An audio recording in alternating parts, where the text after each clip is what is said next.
আর মাত্র কয়েকদিনের মধ্যে গরিব এবং মধ্যবিত্তদের জন্য বিরাট বড় সুখবর। ইতিমধ্যে কেন্দ্রীয় সরকারের তরফ থেকে নতুন পূর্ণাঙ্গ বাজেট পেশ হতে চলেছে। আপনারা সবাই জানেন, বাজেট পেশ হলে কিন্তু সাধারণ মানুষদের জন্য বিভিন্ন প্রকল্পের ঘোষণা হয়, জনকল্যাণমূলক প্রকল্পের অর্থের বরাদ্দ বাড়ানো হয়, অর্থাৎ টাকার পরিমাণ বাড়ানো হতে পারে। যেমন আপনারা রাজ্য বাজেটে দেখেছিলেন যে লক্ষ্মী ভাণ্ডার প্রকল্পের টাকা ডবল করা হয়েছিল, বিভিন্ন প্রকল্পের নতুন ঘোষণা করা হয়েছিল। একইভাবে কেন্দ্রীয় সরকারের যদি এই বাজেট পেশ হয়, সেখানেও কিন্তু পিএম কিষাণ সহ বার্ধক্য ভাতা, বিধবা ভাতা বা এই ধরনের প্রকল্পে টাকার পরিমাণ বাড়ানো হতে পারে, অথবা বিভিন্ন ধরনের নতুন প্রকল্পের ঘোষণাও কিন্তু হতে পারে। শুধু তাই নয়, ইনকাম ট্যাক্সের করের উপরেও কিন্তু ছাড়ের ব্যবস্থা দেওয়া হতে পারে এই পূর্ণাঙ্গ বাজেটে।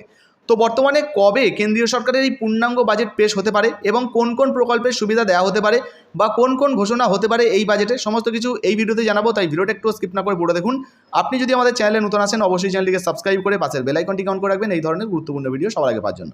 ফেসবুক থেকে দেখলে পেজটা ফলো করতে ভুলবেন না। চলুন শুরু করা যাক। তো দেখুন বন্ধুরা, এই প্রতিবেদনে পরিষ্কারভাবে জানানো হয়েছে প্রধানমন্ত্রী নরেন্দ্র মোদীর নেতৃত্বে এনডিএ সরকার আগামী মাসে 2024-25 অর্থবর্ষের জন্য পূর্ণাঙ্গ বাজেট পেশ করতে চলেছে। আর ইতিমধ্যে এর প্রস্তুতিও শুরু হয়েছে। তো বুঝতেই পাচ্ছেন, বর্তমানে কেন্দ্রীয় বাজেট কিন্তু প্রকাশিত হতে চলেছে 2024-25 অর্থবর্ষের জন্য। আর এই পূর্ণাঙ্গ বাজেটে কিন্তু একাধিক প্রকল্পের ঘোষণা হতে পারে, একাধিক সুযোগ সুবিধা কিন্তু দেওয়া হতে পারে। আপনারা জানেন, বাজেট পেশ হলেই কিন্তু বিভিন্ন ধরনের সুযোগ সুবিধার কথা ঘোষণা হয়। তো দেখুন, বলা হয়েছে বাজেট পেশের তারিখ এখনও পর্যন্ত প্রকাশ না হলেও সরকারি সূত্রের খবর অনুযায়ী জানা যাচ্ছে অর্থমন্ত্রী আগামী 18ই জুলাই বাজেট পেশ করতে পারেন। তো বুঝতে পারছেন, সরকারি সূত্রের গোপন সূত্রের খবর অনুযায়ী জানা যাচ্ছে আগামী 18ই জুলাই কিন্তু এই বাজেট পেশ হতে পারে, পূর্ণাঙ্গ বাজেট পেশ। ইতিমধ্যেই আশা করা হয়েছিল যে মোদির 3.0 সম্পূর্ণ বাজেট জুলাইয়ের মাঝামাঝি আসতে পারে। তো সেই অনুযায়ী কিন্তু জানা যাচ্ছে যে 18ই জুলাই বর্তমানে এই বাজেট পেশ হতে পারে। 18ই জুলাই যদি বাজেট পেশ হয়, সেক্ষেত্রে কী কী সুবিধা আপনারা পেতে পারেন বা সাধারণ মানুষরা কী কী সুবিধা পেতে পারেন, গরিব বা মধ্যবিত্তদের জন্য কী কী প্রকল্প আসতে পারে, চলুন এক এক করে আমরা একটু জেনে নিই। তো দেখুন বন্ধুরা, বলা হয়েছে বাজেট পেশে কিন্তু বড় উপহার পেতে পারেন সাধারণ মানুষ। বছরে 15 থেকে 17 লক্ষ টাকা আয়, বাজেটে বড় উপহার পাবেন। তো বর্তমানে আয়করের উপরেও কিন্তু ছাড়ের ব্যবস্থা দেওয়া হতে পারে। তাছাড়া অন্যান্য কোন কোন প্রকল্পের সুবিধা আপনারা পেতে পারেন, চলুন সেগুলো আপনাদেরকে জানাবো। তো দেখুন বন্ধুরা, প্রথমত এখানে বলা হয়েছে আগামী মাসেই বাজেট পেশ করতে চলেছে কেন্দ্রীয় সরকার। এই প্রেক্ষাপটে কেন্দ্রীয় অর্থমন্ত্রী নির্মলা সীতারমণ লাগাতার বৈঠক করছেন। আর এই বাজেট থেকে সাধারণ মানুষের ব্যাপক স্বস্তির প্রত্যাশা থাকলেও প্রতিটি বাজেটের আগে দেশের মানুষ আশা নিয়ে সরকারের দিকে তাকিয়ে থাকে। কারণ সাধারণ মানুষ কিন্তু এই পূর্ণাঙ্গ বাজেটের দিকে তাকিয়ে থাকেন, যাতে নতুন কোনো প্রকল্পের ঘোষণা হয়, কোনো প্রকল্পের টাকা বৃদ্ধি হয়। যেমন ধরুন পিএম কিষাণ যোজনা, এখানে 6,000 টাকা করে দেওয়া হচ্ছে, বাজেটে আশা করে থাকতে পারেন যে 12,000 টাকা যাতে বাজেটে দেওয়া হয় বা বাজেটে ঘোষণা হয়, অর্থাৎ টাকা বাড়ানোর কথা বলা হয়। এই ধরনের কিন্তু আসার জন্য সাধারণ মানুষ বাজেটের দিকে তাকিয়ে থাকে। ইতিমধ্যে করের ব্যবস্থার উপরেও কিন্তু সুখবর আসতে পারে। দেখুন, বলা হয়েছে বাজেটে মধ্যবিত্তদের স্বস্তি দিতে এখন অর্থমন্ত্রক আয়কর ছাড় সংক্রান্ত বিকল্পগুলি গুরুত্বের সঙ্গে বিবেচনা করছে।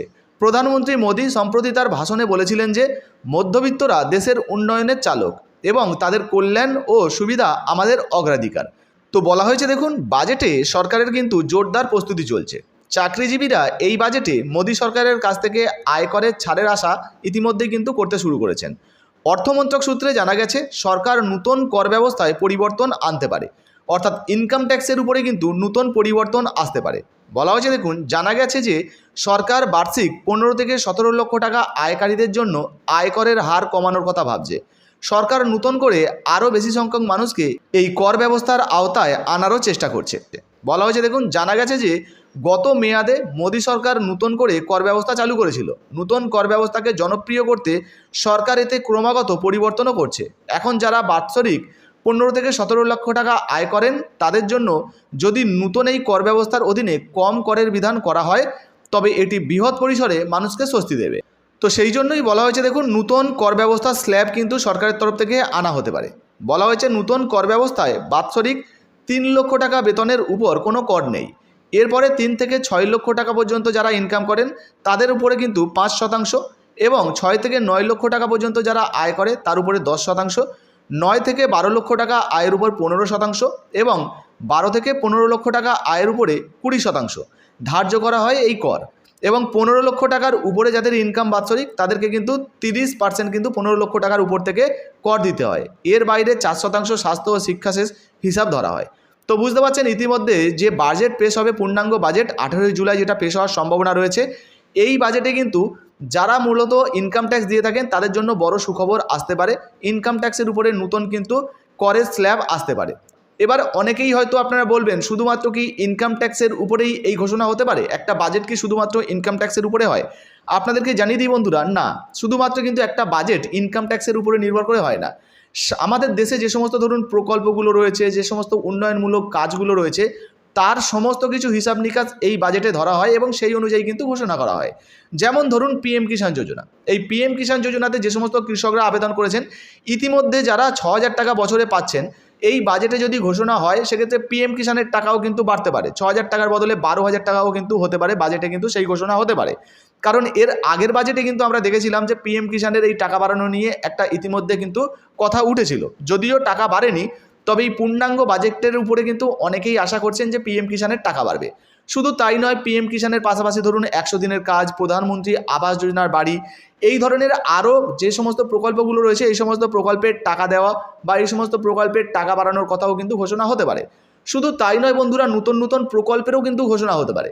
যেমন যদি আপনারা রাজ্য বাজেট দেখে থাকেন এর আগে, সেক্ষেত্রে দেখবেন মুখ্যমন্ত্রী মমতা বন্দ্যোপাধ্যায় কিন্তু রাজ্য বাজেটে লক্ষ্মী ভাণ্ডার প্রকল্পের টাকা বাড়িয়েছিলেন, অর্থাৎ 1,000 টাকা এবং 1,200 টাকা করে করেছিলেন। সেটা কিন্তু আপনারা অনেকেই দেখেছেন। শুধু তাই নয়, 100 দিনের কাজের জায়গায় নতুন প্রকল্প কর্মসূচি চালু করেছিলেন। এগুলো কিন্তু রাজ্য বাজেটে ঘোষণা হয়েছিল। ঠিক একইভাবে কেন্দ্রীয় সরকারের যে পূর্ণাঙ্গ বাজেট পেশ হচ্ছে, এখানেও কিন্তু কেন্দ্রীয় সরকারের তরফ থেকে বিদ্যুৎ থেকে শুরু করে ফ্রি গ্যাস বা অন্যান্য প্রকল্পের ঘোষণাও হতে পারে। তবে এই মুহূর্তে সম্পূর্ণ তথ্য কিন্তু বলা যাচ্ছে না যে বর্তমানে বাজেটে কী কী ঘোষণা হতে পারে। যখনই 18 জুলাই এই নতুন বাজেট পেশ হবে, সেক্ষেত্রে কিন্তু কী কী ঘোষণা হলো তার ভিডিও আপনারা আমাদের চ্যানেলে পেয়ে যাবেন, যে বাজেটে কী কী সুবিধা বা কী কী অসুবিধা হচ্ছে। সমস্ত কিছু কিন্তু ভিডিওর মাধ্যমে আপনাদেরকে জানাবো। তাই অবশ্যই সেই সমস্ত আপডেট যদি আপনারা পেতে চান, আমাদের চ্যানেলটিকে সাবস্ক্রাইব করে রাখবেন এই ধরনের গুরুত্বপূর্ণ ভিডিও সবার আগে পাওয়ার জন্য। ভিডিও ভালো লাগলে ভিডিওতে একটি লাইক দিয়ে ভিডিওটা ফেসবুকে হোয়াটসঅ্যাপে বেশি বেশি করে শেয়ার করবেন। আর কোন ধরনের প্রকল্পের সুবিধা আপনারা পেতে চান অবশ্যই লিখে জানাতে ভুলবেন না। ধন্যবাদ।